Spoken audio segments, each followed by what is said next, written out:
and role of women. And we're so glad that you're here for this conversation around the complaint process. Dr. Tyler Schwaller will introduce himself in just a minute when he gets started. We are going to record this so you can go back and revisit it at any time, but we'll stop the recording for the Q&A session so we can speak a little bit more freely and answer any questions that you may have. But as questions pop up during the time together today, you can put them in the chat and we'll talk about them at the end. And other than that, we are so glad that you're here. Tyler, you ready? Yeah, thank you, Kelly, and thank you all for joining. Um, I'm Tyler Schwaller, the Director of Sexual Ethics for the General Commission on the Status and Role of Women, and I think about complaints all the time.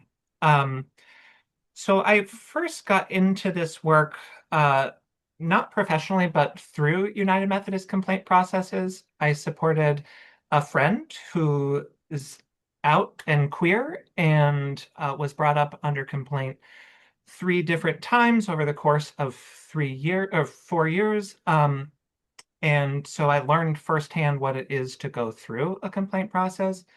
I also experienced in that process how it mattered more to us how the process went in a way. Like, there was a direct impact on our lives. And so there were moments I felt like I understood the process ahead of the people who are actually running the process. And that's something I just throw out there to say, like, there are different kinds of stakes that parties have to a complaint process.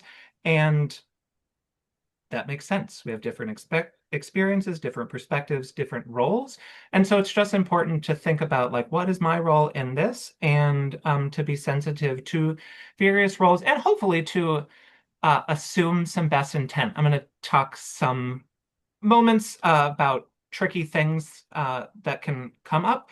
And my experience is most often that people are not quite sure what they're doing. And so sometimes things don't go well in a complaint process, not because somebody intends to do harm, but because they might not have thought about it. Like if you're a complainant, they might not actually have thought about it as deeply and as significantly as you have. And that's a good moment to reach out and get support. And that's why COSRA is here to serve as support for both people who are experiencing harm, especially around sexual misconduct, and to support the church in responding to that harm well. So that's what started my experience thinking about complaints. One aspect I kept saying, one aspect of that complaint process is that um, my friend and I were both out queer people. They were the one who was consistently under complaint and not me. And that was an inequity that I would point out. And that was one of these sort of like aha moments to me that um, complaints aren't just sort of these neutral things that follow a set of procedures. We have this idea that it's like a complaint is a complaint and there's a process and we're going to apply that consistently, regularly in all cases.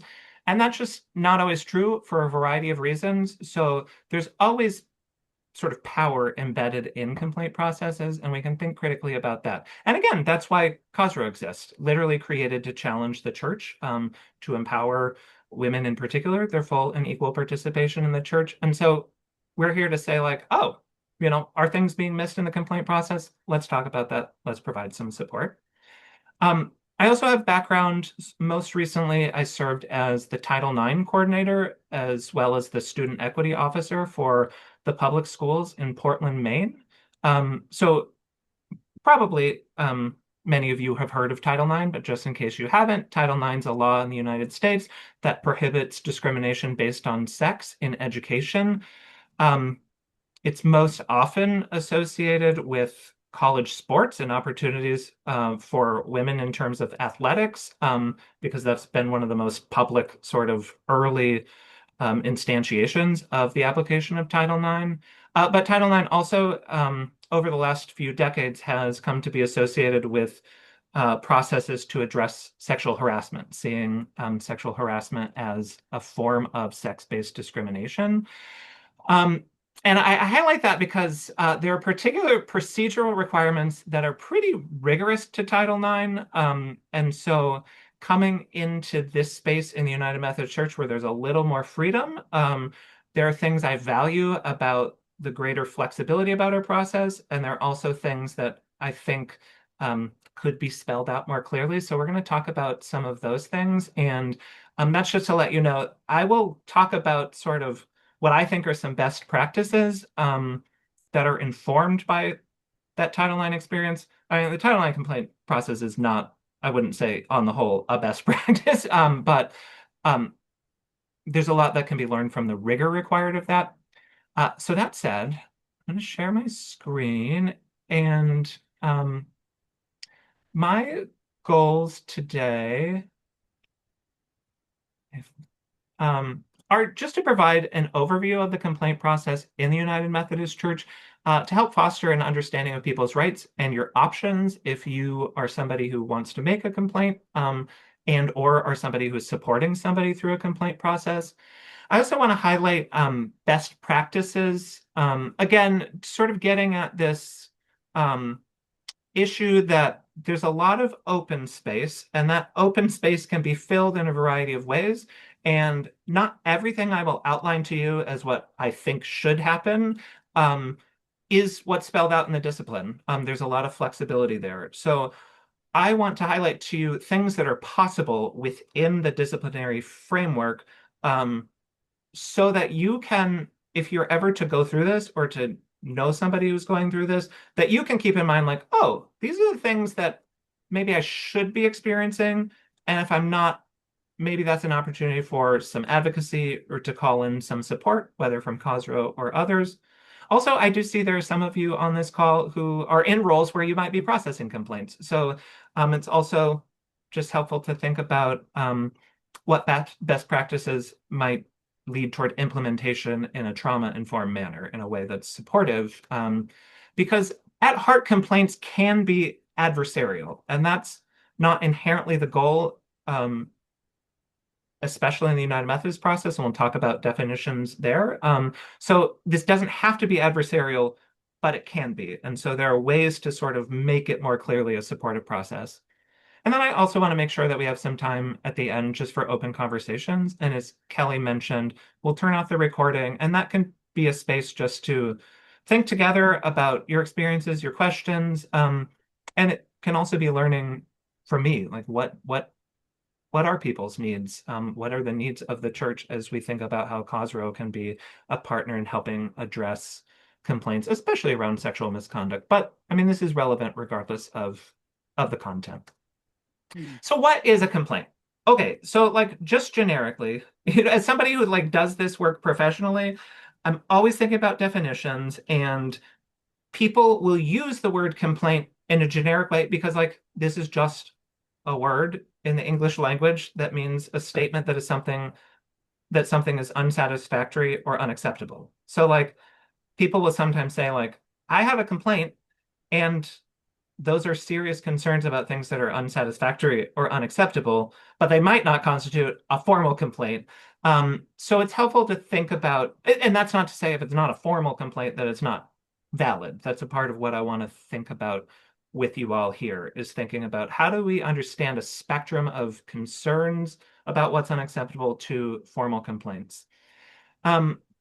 I also just want to highlight that the word complaint comes from the Old French, a word that means to lament. So I think complaint can have a sort of like negative understanding that if you're somebody who is seen as complaining, that can lead to people not listening. We can sort of be defensive about or critical of complaining. But but we can think in particular about how complaint is really a form of lament. It's a way of saying like things are not as they should be.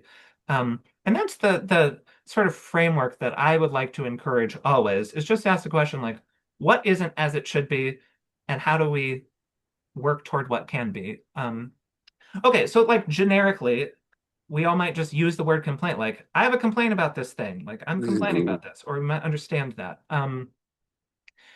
Uh, Technically, what a complaint is, there's a definition of a complaint in the United Methodist Church, and there are other if you're a part of another organization or thinking about like Title IX, often there will be technical definitions of what constitutes a complaint. So if you have a complaint in the United Methodist Church that you want to be addressed in a sort of formal way, that means you have to have a written and signed statement claiming misconduct as defined in 2702. And we'll look at that list. I would call this a formal complaint just to distinguish this from the sort of generic use of complaint. But when you're making a complaint in the UMC, that means you're making a written, signed statement. And by signed, that means you're putting your name to it. Like complaints can't be anonymous. Sometimes people are like, do I need to like print something and give my written signature and scan it? I would say it's signed once you just like give your name. That's the purpose of that. Okay, so, but it has to be a particular kind of misconduct. Like you can have a written and signed complaint about anything. Like, I don't like the coffee served after church. But that's not technically a complaint because it's not a chargeable offense. I don't know, maybe it should be. But here's the list of what are chargeable offenses in the United Methodist Church. I'm not going to read them all out loud, but you can look at your screen and you can visit this. So if you're looking at this list, and you have allegations that there is conduct that would meet any of these categories, then you have the possibility for a complaint. So if you want to make a complaint, again, you need to have a written signed statement that alleges one of these offenses. So a complaint, you might write in a narrative kind of form, like I experienced this, this was harmful. It will always be helpful if you can tie that to a specific chargeable offense to say, like, I experienced this and that was a form of racial or, gender discrimination. That's COSRO works in particular around just gender discrimination, sexual abuse, sexual misconduct. But any of these things, if it's on this list, then it's relevant to what we'll be talking about. Okay, so what are the things you can count on in a complaint process? These are the things that have to happen. So if you've made a signed written complaint, so you have, a formal complaint as defined, then a bishop will inform you as the person making the complaint and the person the complaint is being made against, somebody who is alleged to have engaged in misconduct, of the process that will be followed. So that's to say, you're probably going to get a formal letter that may or may not be accompanied with a conversation. I think that's a best practice to not just send the letter, but to like have a phone call and say, like, what are your questions, to make somebody feel like this is a human process, not just a checklist of a super formal thing. So that's the first thing that has to happen. And once a bishop has received a complaint, they have 90 days to engage in what's called the supervisory response process. And that's actually what we're going to talk about today. There are further aspects that a complaint can develop into that I'll touch upon, but really, most people who make a complaint in the United Methodist Church are going to experience this first part of the process, and ideally, the process will end through supervisory response. And I say ideally because hopefully it's a good, helpful, productive process that leads to an outcome within that 90 days. So they receive the complaint, there's this 90-day process, and then it ends within 90 days. One of three things can happen. So what can a bishop do? They can dismiss the complaint with the consent of the cabinet. That's not defined any further than that in the discipline. So in theory, a bishop doesn't need a particular reason to dismiss a complaint other than whatever will be compelling to their cabinet. If I were writing that, and there's always an opportunity to suggest revisions to the discipline, I think it would be helpful to add a little more specificity, like what are conditions under which a complaint could be dismissed. So, for example, under Title IX, I, as a Title IX coordinator, couldn't dismiss a complaint just for any reason, but I could if the allegations, if true, if the allegations wouldn't constitute a complaint, then that could be a cause for dismissal. So let's say, you say I experience sexual misconduct, and then the allegations are not things that would constitute sexual misconduct. That might be a time that somebody might say, like, well, these are serious concerns and we need to address them, but they're not a complaint under the technical sort of chargeable language. So it can be dismissed. I think bishops try to be careful not to just dismiss at will. I also think this is something that maybe we're getting hopefully better at in the church, and there's been some pushback that I think is leading to some change in some conferences where I hear that they are more careful about not just sort of dismissing just because. Okay, so that's a possibility that I'll just name. The most likely thing that's going to happen is the initiation of a facilitated attempt to produce a just resolution. And that's a pretty open, informal thing that we'll talk in some greater depth about in just a second. Um, or the other option is to refer the matter for counsel to counsel for the church. So that's when you're initiating process where there'll be a formal investigation and potentially charges that could lead to a church trial.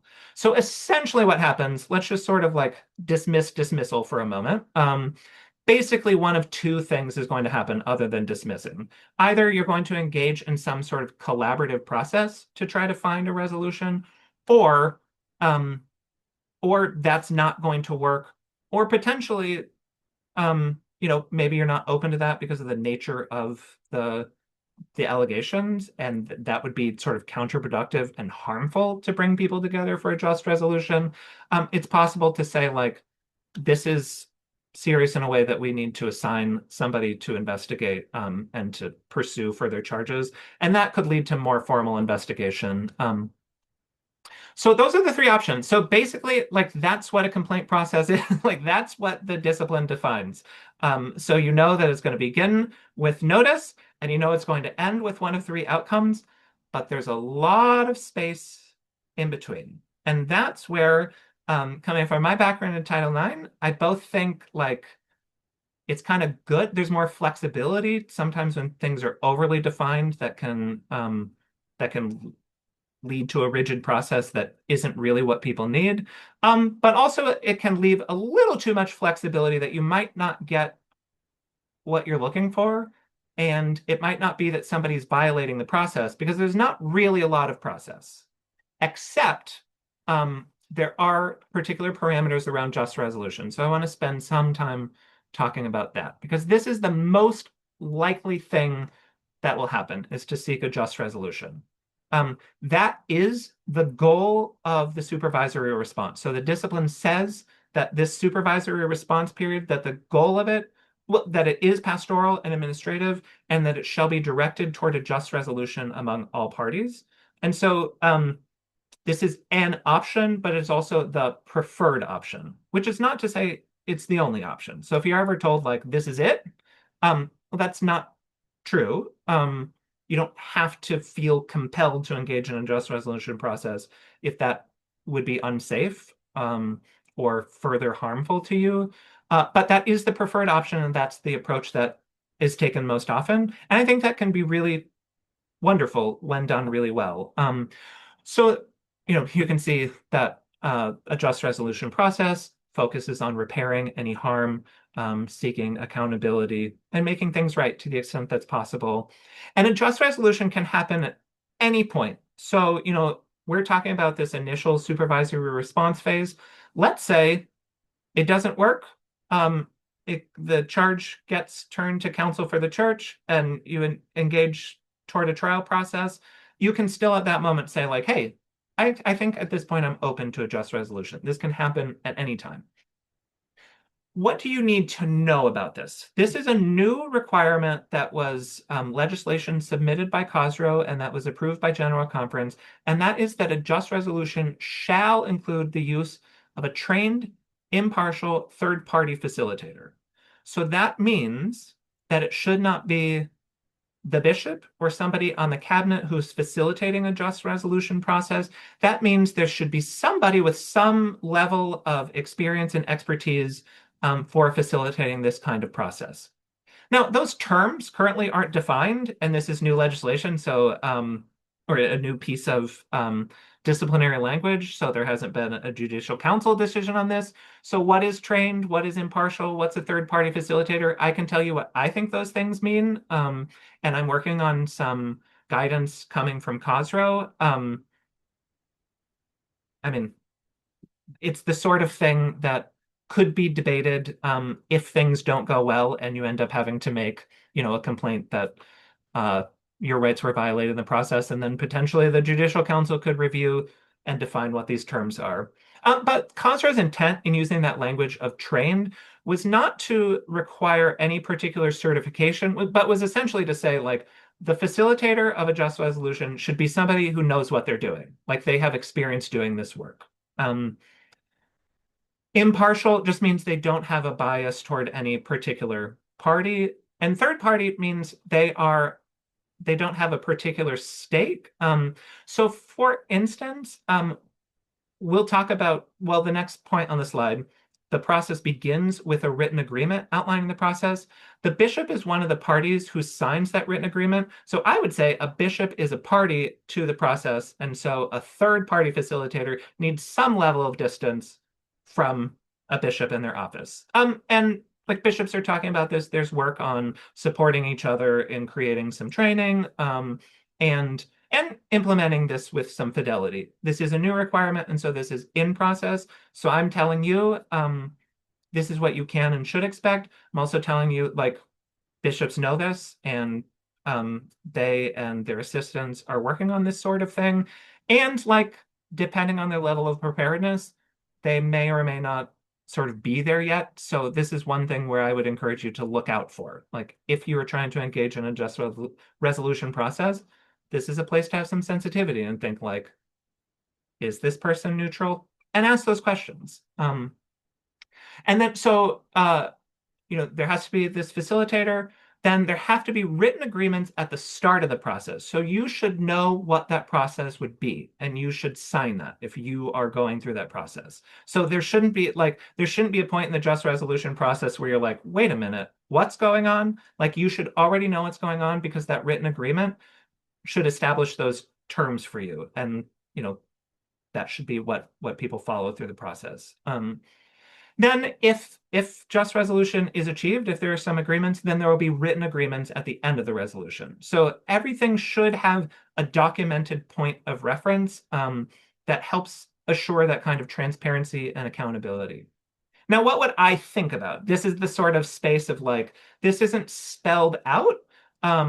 So I'm going to talk about things that aren't technically literally required.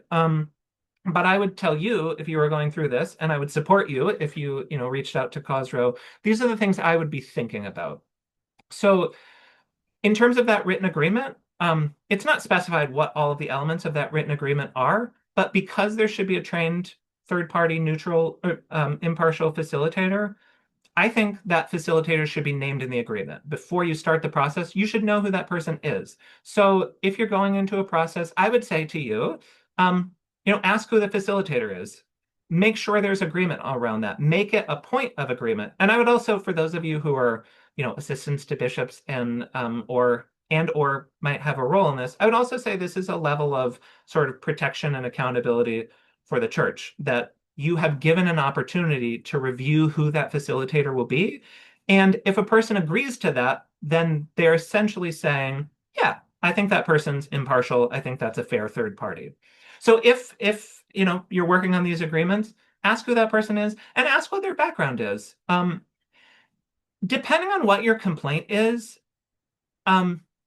somebody with more or less experience might be helpful. So, like, I think about sexual misconduct in particular because of Cosro's role. So I think if you have a sexual misconduct complaint, you should have somebody who has experience working with survivors of sexual misconduct. Like, I would say that a facilitator just shouldn't be somebody who's, like, good at helping people find agreement, but they should have some background working around sensitive issues. And so, like, I would ask, what's their background? Are they prepared to facilitate in a trauma-informed way? And if I don't feel comfortable with that, then I would say, like, I'm not ready to sign this. Let's talk about that. Because that's a moment of power in the process, but you kind of have to know what your power is to exercise it. And that's why, we're having this conversation. That's why I always encourage, just, like, call us up at Cosro. We can think through this together. And if you don't feel comfortable sort of pushing back in a way, that's a way where, like, I can help you have a conversation or, like, call on your behalf if you give that permission. Also, the other thing one thing that is specified about the written agreement, it says that it should include any agreements on confidentiality. You'll notice the open-endedness of that. Any agreements on confidentiality. This is one area where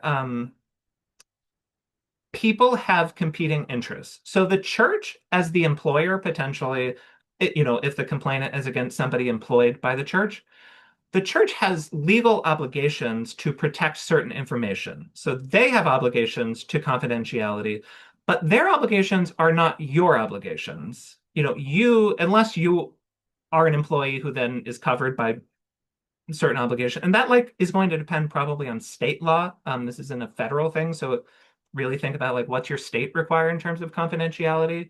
But sometimes I think the stress or the responsibility that the church has for confidentiality sometimes gets put on the parties. And this could be a moment where I would say this should be collaborative. Again, it says any agreements on confidentiality. This is something that is worth a conversation.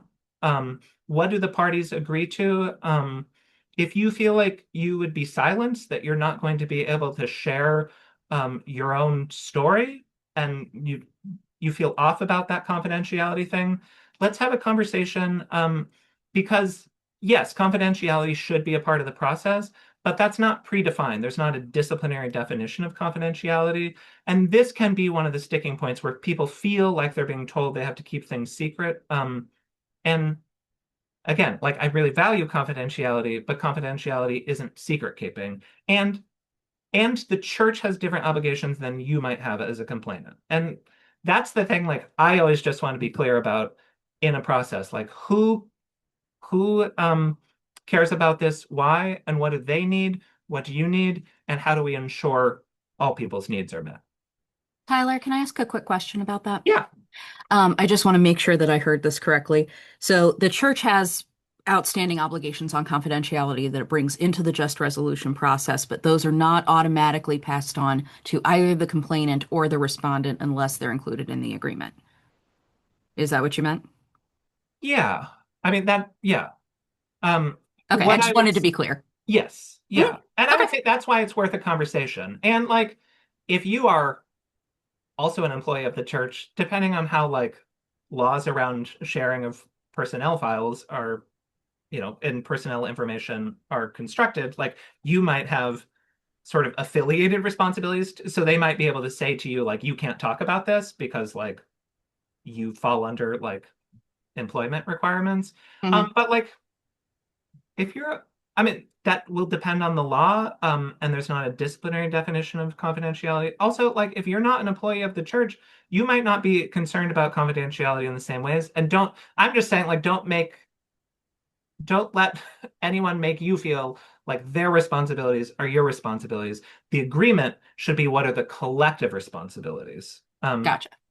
Yeah. Okay, cool. And then they become a collective responsibility. That's a way of saying like this is how we're all going to be on the same page about what we understand confidentiality to mean. And when that's a collaborative conversation, then people are more invested in it. It's like, okay, yeah, I'm not going to talk about it because I said I'm not going to talk in these ways or in these settings. Hmm. So I that's where I think it's also a best practice. I think I really emphasize it because I think this is something that the church rightly has concerns about and sometimes can impose in a way that even if you really want to enforce like the strictest form of confidentiality, things are always better when it feels collaborative. So, again, it says any agreements on confidentiality. So if I were facilitating this process, I would say like, let's talk about that. What's confidentiality mean to us? Thanks. Cool. Yeah, for asking that clarifying. Okay, so then what is a just resolution? Like, what can you agree to? Literally anything. Anything that you mutually agree to. So parties to the process can do whatever they want. Just resolution processes generally aren't intended to be punitive. That's a sort of difference. In general, especially sort of in the US and Western legal systems where there's a presumption of innocence and of due process, we have this understanding that if you're going to punish somebody, if you're going to sort of restrict them from accessing what would be their rights, that you need to prove by some evidentiary standard that like they are responsible. But a just resolution isn't that. Um, And it generally won't necessarily be punitive unless it's like, I think this person needs to be suspended. And the person's like, yeah, like now after engaging in this process, I see why I need this. I mean, they could agree to like a term of suspension, but that's to say anything can be on the table, including somebody could like surrender their credentials if they wanted to agree to that. So anything is possible. And it's just helpful going into a process just thinking like, what do I want to see? What would feel right? And then there'll be some level of rethinking as you engage in the process, but it's helpful just to think like, what would that outcome be? And if you know the only outcome that's going to be acceptable is something punitive, like I'm not going to feel comfortable unless this person loses their credentials. Like this was egregious. Like that's helpful to say up front. That's like, I don't think we can get to a just resolution. I think this is you're going to have to turn this to counsel for the church. It's just good to know for yourself and to clearly communicate that's helpful. Also, so there's no sort of, as I mentioned, there has to be a written agreement when the just resolution process ends. If you come to agreement, that has to be written. There aren't parameters around that. So this is where, again, I would suggest like sort of best practices. Uh, there should be tangible agreements. Like you should know like what are the specific outcomes. You shouldn't leave a just resolution process thinking like, I think this person's going to do this. It's like everything should be clearly defined. And there should be clarity about how those agreements will be implemented, including if they're violated. You make these agreements, somebody violates what those agreements are. It would be ideal if the just resolution spells out what would be the consequences for that. And that's also a good practice from like the church's perspective. Like things get messy. Like if you violate a just resolution, but you don't have a mechanism for enforcing that, it's like, now are we inviting another complaint process? What's happening? So that's something to look for. Just think, does it spell out clearly what we're doing, how we're going to do it, and what happens if we don't do it? Um, Now I'd like to offer, sort of by way of conclusion, just a few sort of like basic framework ideas. And this is something I think can be helpful regardless of your role. So, like, not even just thinking about, like, might you bring a complaint or might you be somebody who's responding to a complaint, like, in this formal way? But, like, at your church, do you know what happens when people bring a concern? I What I would advise is that there are sort of three considerations always. And the first consideration is always is support. Um, what do you need? Like, what's it going to take to be in this moment now? What's it going to take to move forward? And support should always be possible at any moment. Um, Always, always, always support. Emphasize support that builds trust, and more becomes possible when people feel supported. Then I would think about like, what are we doing with this complaint as generally having sort of two pathways. One's the informal option that like might be a just resolution if this is like a formal complaint with the denomination, or like if this is your local congregation or your organization you're a part of, do you have a process for saying like, okay, this person doesn't need somebody to be punished, but we need a process to deal with this. Are you prepared to sort of informally hold difficult things and work through them? This is That's the thing I love most. So like if you and your congregation ever wanted to like think about how to develop that together, I would love to support you in that. Then so like, do you have like an informal process? Are you prepared to respond in the sort of like open-ended ways where creativity is possible? Or do you have like a formal process where there's an investigation? And this is where sometimes I get calls where somebody will say, and I don't even mean this at the bishop's office. Like, I raised this with my SPRC, I expressed these concerns, and then, 2 weeks later, I get this letter back saying, like, we had no findings of this. We investigated, there are no findings. And this person's like, what are you talking about? Like, I wasn't asking you to investigate. I wanted help. I just wanted support. I wanted to work something out. And then they get a response that makes them feel like, you know, well, we looked into it and what you said, we don't think it happened.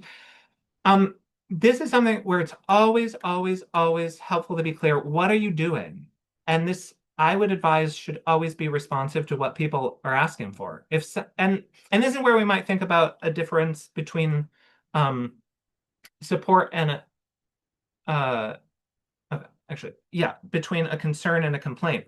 Oftentimes, people just want to say like somebody needs to tend to this. And then like skipping into a super formal process can feel very alienating, and it can undermine them when they weren't asking you to affirm like prove that this happened or didn't happen. If they're not asking for a formal investigation that would have a sort of definitive outcome with potential punitive consequences, don't do that. Like, be clear about here's what we're going to do to provide support. And like, if that's not working, then we'll do something more formal and we'll, have findings because there has to come a point where we decide like, okay, these are the things we're agreeing on, and here's how we're moving forward. To say just a bit more about support, so I think about supportive measures. That's the last thing because that's a defined thing in Title IX. This is something I think it would be helpful if we spelled it out in the discipline, like at any moment, supportive measures are possible, which is to say, when you make a complaint, the first thing somebody should ask is just like, what do you need right now? What do you need so that you're able to continue doing your job? What do you need so that you're able to continue engaging with your community? What do you need so that you're able to continue accessing spiritual care and support? Um, Supportive measures are anything that's non-punitive, and that can happen anytime and should always be the first priority. So we don't use that language as supportive measures in the UMC, but that is the spirit of the ministerial review process. It's to seek ways of healing and support. So if you're not feeling that, you should just say like, hey, how about some support? Here's what I'm needing to sort of like be okay. And then we can talk about like more formal stuff. My advice to you around support is just to be clear about what you want, including if you're not sure, to say, like, I think you need to know this. I feel like I might want to make a complaint, but I don't know if I want to make a complaint. It's also okay if you're clear to say, like, I'm reporting this to you because I think, as the DS, as the supervisor of this pastor, you should know this thing. I don't want to make a complaint. I'm not making a complaint, but you should think about it. Then they have some responsibilities to follow up. But you don't, that doesn't have to be your thing. If you don't want to be making a complaint, say like, I don't want this super formal response. I'm just sharing this with you. And I say that because usually the two things people want are for the conduct to stop and for it not to happen to them or to other people. And complaints happen when they have tried multiple efforts to make that true, and a complaint is often the last resort. It can be your first resort. So I'm not trying to discourage you ever from making a complaint or like you need to do 10 things first. But this is to say, if you're somebody who processes complaints, probably at the point it's come to you, they've tried things that aren't working, and so it's time to take that seriously. And to know like the goal really is still just for it to stop. As I mentioned, think about an ideal outcome. Also, you might need to coach people, and that's not fair. I just want to name this. Like, as I said in my own introduction, like when I was supporting my queer colleague through a complaint process, I knew the process better than the people who were facilitating the process. And there were times I had to say, like, this is what should be happening. And like, I shouldn't have had to do that. It's not fair, but this is a reality that like you have a particular investment if you're going through something that somebody else might not, which is not to say they don't care, not to say they're not pastoral, but I think about complaints all the time. People who are actually processing complaints might only be thinking about them when they come to them. So assume best intent and that there might need to be some coaching. And when that's not true, seek support. You should ask for and expect support, and we'll help advocate for you if you need that.